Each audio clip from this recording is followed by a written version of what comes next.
সন্ধেবেলায় কাজ থেকে ফিরে এসেই সোজা রান্নাঘরে ঢুকে পড়লাম হাত পাটা ধুয়ে, কারণ মায়ের শরীরটা কয়েকদিন ধরে খারাপ। তো ওই জন্য রান্নাবান্নাটা আমি যতটা পারি করে দিই। তো মা দেখছি সব রেডি ফেডি করে নিচ্ছিল, তো আমি বললাম চলো আমি রান্না করে নিচ্ছি, ছাড়ো। তো মানে চাটাও খাওয়া হয়নি, রান্না করতে করতে চা খেয়ে নিলাম, দিয়ে রান্নায় বসে পড়েছি।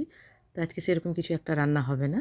তো এই চুনা মাছগুলো ভাজা করে পেঁয়াজ দিয়ে মাখা হবে, আর লাউ ডাল হবে, আর আলু সেদ্ধ দিয়ে দিয়েছি ভাতের মধ্যে, ব্যাস। সন্ধ্যাবেলায় টুকিটাকি রান্নাবান্না হলেই হয়। যেমন দুপুরে অনেক কিছু খেতে ইচ্ছে করে তরকারি পাতি, তো রাতে সেরকম একটা নয়, মোটামুটি কিছু একটা হলেই খাওয়া হয়ে যায়। তো এই তো মাছ ভাজাটা আমার হয়ে গেছে, নামিয়ে নিলাম। আর মাছটা একটু চুনা চুনা করেই ভাজা করেছি। এটা কিন্তু একদম জ্যান্ত মাছ ছিল, চাইলেই কিন্তু গোটা গোটা ভাজা হতো। তো সেই যখন মাখানো হবে ওই জন্য আমি সেইভাবে আর ভাজলাম না, একটু একটু ভেঙে গেছে, তো কোনো অসুবিধা নেই। তো মাছ ভাজাটা নামিয়ে দেওয়ার পর আমি এবার ডালটা বসিয়ে দেবো। তো প্রথমে 2টা তেজপাতা, 2টা শুকনো লঙ্কা ছিঁড়ে দিয়ে দিলাম, তারপরে দিলাম গোটা জিরা। লাউ ডালে কিন্তু গোটা জিরা দিলে খেতে বেশি টেস্ট হয় আমার মনে হয়, কারণ ফোড়ন দিয়েও আমি দেখেছি, সেটার থেকে বরং এই গোটা জিরা দিলে খেতে বেশ ভালোই লাগে। তো গোটা জিরা দিলাম, তো একটু ভাজা হতে ডাল সিদ্ধটা দিয়ে দিলাম। আর এই ডালটা হচ্ছে ভাতের সঙ্গে কৌটার মধ্যে আমি আগে থেকে সিদ্ধ করে নিয়েছিলাম, তো অনেকটা ওই জন্য কাজ এগিয়ে গেছে। তো যে ভালো করে নেড়ে চেড়ে এর মধ্যে আমি দিয়ে দেবো লাউগুলো। তো একটুখানি লাউ ফ্রিজের মধ্যে অনেক দিন ধরেই পড়েছিল, তো ওই জন্য ভাবলাম এটা বেকার ফেলে দেওয়ার থেকে ডালে দিয়ে দিই, তো খাওয়া হয়ে যাবে। মা হলো হয়তো এটা ফেলেই দিত আর কিছুদিন রেখে ফ্রিজের মধ্যে নষ্ট হয়ে গেলে, কারণ এইটুকুটা তরকারি হলেও কুলাতো না এতজনের মধ্যে। তো লাউটা দিয়ে পরিমাণ মতো লবণ দিলাম, হলুদ দিলাম, দিয়ে নেড়ে চেড়ে আমি পরিমাণ মতো জল দিয়ে দেবো যতটা করবো।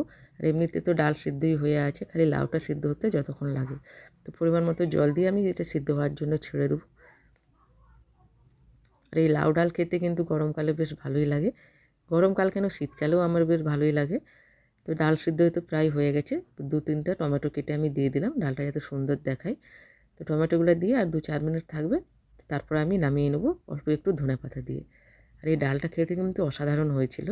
ভাত দিয়েও খেতে যতটা ভালো লাগছিল, রুটি দিয়েও কিন্তু খেতে বেশ ভালোই লাগে, কারণ একটু মোটা মোটা বানিয়েছিলাম। তো যাই হোক, ডালটাই তো আমার ফুটে গেছে প্রায়, এবার ডালটা নামিয়ে নেবো একটুখানি ধনেপাতা দিয়ে। আর এমনিতে মায়ের শরীরটা কয়েকদিন ধরে খারাপ যাচ্ছে, ওই জন্য আমি অফিস যাওয়ার আগে যতটা পারি কাজ টেনে দিয়ে যাই, আর এসেও আমি যতটা পারি কাজ করে দিই, কারণ আর্য থাকে সারাদিন, আর্যকে নিয়েই মা সারাদিন হিমশিম খেয়ে যায়, তার উপর সংসারের কাজকর্ম। তো যাই হোক, আমাদের রান্নাবান্না কমপ্লিট, চলো তোমাদের একবার দেখিয়ে দিই। তো এগুলো দুপুরের তরকারি ছিল, সমস্ত কিছুটা গরম করে নিয়েছি। তো এটা চিংড়ি মাছের টক ছিল, আর এটা ছোটো মাছ আলু দিয়ে টমেটো দিয়ে একটা তরকারি, ওইটাও গরম করে নিয়েছি। আর এটা ছিল ছোলা মটর দিয়ে কলা মাছের তরকারি, তো ওটাও গরম করে নিয়েছি। আর এই যে এইদিকে চুনা মাছ ভাজাগুলো একটু লঙ্কা ভাজা করে নিয়েছি, আর ধনেপাতা কেটে রেখেছি, পেঁয়াজ দিয়ে মাখাবো। আর এইদিকে হচ্ছে এই যে ডাল, দেখতে কতটা